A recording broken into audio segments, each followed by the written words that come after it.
Apakah benar Prabowo Subianto saat ini meniarapkan organisasi tersebut? Bukti yang diberikan oleh Yusuf Matak bahwa dia bersama dengan rekan-rekannya akan tetap berada di dalam pangkuannya Anies Baswedan dan Muhaimin Iskandar, agar rakyat bisa menilai capres mana yang harus didukung, apakah Ganjar ataukah Prabowo.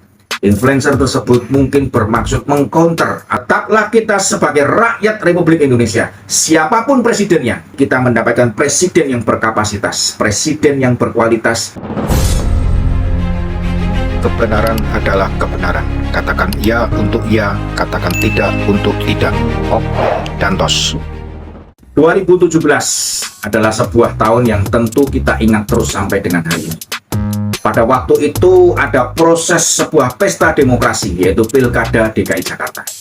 Dan pada tahun itu kita tahu, dimulailah sebuah tragedi besar yang melukai hati seluruh rakyat Republik ini, yang mencoreng Pancasila sebagai ideologi kita berbangsa dan bernegara, yang mencoreng kebinekaan yang ada di bawah cengkeraman Pancasila.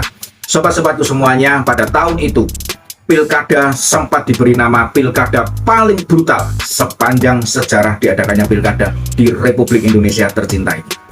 Ada sebuah organisasi yang sama-sama kita semua sepakat menyebutnya organisasi tersebut adalah radikal. Karena kekerasan yang dia lakukan, karena teror yang dia lakukan, karena apa yang mereka kerjakan, membuat ketakutan sebagian besar masyarakat Jakarta pada saat menghadapi Pilkada tersebut. Pada saat itu pula, 2017, muncullah sebuah kata-kata yang sangat terngiang sampai dengan hari ini tidak bisa hilang dari telinga kita. Politik identitas. Politik memang memiliki identitas. Bagaimana jika kita sebagai manusia tidak memiliki identitas? Orang tidak akan bisa mengerti siapakah kita dan apa yang kita kerjakan dan siapa yang melakukan sebuah kegiatan. Maka dibutuhkanlah sebuah identitas, itu sudah pasti. Tetapi yang sangat disayangkan, identitas yang mereka gunakan adalah identitas sebuah agama. Sehingga di dalam perjalanannya mengantar seorang calon gubernur yang bernama Anies Baswedan, mereka giat berkampanye, mereka bahkan masuk menyusup sampai ke rumah-rumah ibadah. Terpampang spanduk yang sangat besar, terpampang spanduk yang sangat banyak. Sehingga masyarakat yang memiliki agama yang sama dengan yang digunakan organisasi tersebut melaksanakan proses memenangkan calonnya, sepertinya ada unsur keterpaksaan di dalam memilih. Dan hasilnya kita lihat, Anies Baswedan selama 2017 hingga 2022 memimpin kota Jakarta banyak atau sering mendapatkan protes dari sebagian besar rakyat. Dimulai dari penggundulan Monas yang tidak jelas kemana kayunya sampai dengan hari ini, kemudian bersambung lagi dengan adanya kasus lem Ibon, muncul lagi adanya pohon plastik, muncul lagi dengan adanya patung bambu, muncul lagi dengan adanya patung sepatu, dan terakhir adalah Tugu Peti Mati. Dan yang paling akhir yang kita kenal sampai dengan hari ini adalah lubang-lubang sumur resapan. Kita semua sepakat bahwa pada Pilpres tahun 2024 nanti ini janganlah lagi kita menggunakan politik identitas sebuah agama untuk mengesahkan, untuk memaksakan, untuk membuat rakyat agar memilih calon yang kita dukung. Tahun 2017 itulah Anies Baswedan dikenal dengan julukan Bapak Politik Identitas yang sampai dengan hari ini tetap melekat pada dirinya. Walaupun dia sudah memprotes, tetapi rakyat tidak bisa menghilangkan itu karena bekas luka yang ditorehkan oleh organisasi yang mendukung itu sangat tajam dan sangat menyakitkan hati rakyat. Beberapa waktu yang lalu, seorang influencer terang-terangan mengatakan dan mengutip dan mengambil data dari sebuah video, di mana di dalam video itu Gus Yusuf, seorang ketua PKB di Jawa Tengah, mengatakan kepada umat atau jemaahnya pada waktu dia berbicara, yaitu bahwa Anies bertelepon kepada dia dan mengatakan FPI, HTI, PA212 yang kita kenal sebagai organisasi yang sudah dibubarkan oleh pemerintah karena sebutan organisasi radikal dan intoleransi ini, mereka semua saat ini sudah berada di kubunya Prabowo Subianto, sedang ditiarapkan dan sedang disuruh diam terlebih dahulu, sehingga pada waktunya nanti mereka akan bergerak dengan maksud memenangkan Prabowo Subianto. Gus Yusuf mengatakan itu dengan harapan umat-umat muslim yang tercatat sebagai anggota NU maupun anggota PKB ikut mendukung Anies Baswedan dan Muhaimin Iskandar. Harapan Gus Yusuf tentunya di situ, karena PKB masuk dalam koalisinya dengan Partai Nasdem dan Partai PKS. Sobat-sobatku semuanya, apakah benar Prabowo Subianto saat ini meniarapkan organisasi tersebut? Sebetulnya setelah video itu beredar, Yusuf Matak sebagai Ketua Umum PA212 langsung membantah. Dia mengatakan memang Yusuf Matak mengakui bahwa dia pernah diminta diam terlebih dahulu, sabar, tiarap terlebih dahulu sesuai yang dikatakan oleh Gus Yusuf. Betul adanya hal tersebut dan memang diperintah oleh Prabowo Subianto. Tetapi sobat-sobatku semuanya, pada waktu itu Yusuf Matak pun mengatakan bahwa kami tidak bersedia, dan saat itulah Prabowo mengatakan oke. Dan setelah itu terjadilah dalam setiap kampanye Prabowo, maka selalu diikuti oleh orang-orang dari PA212, FPI maupun HTI. Kapan itu terjadi sobat-sobatku semuanya? Tahun 2019.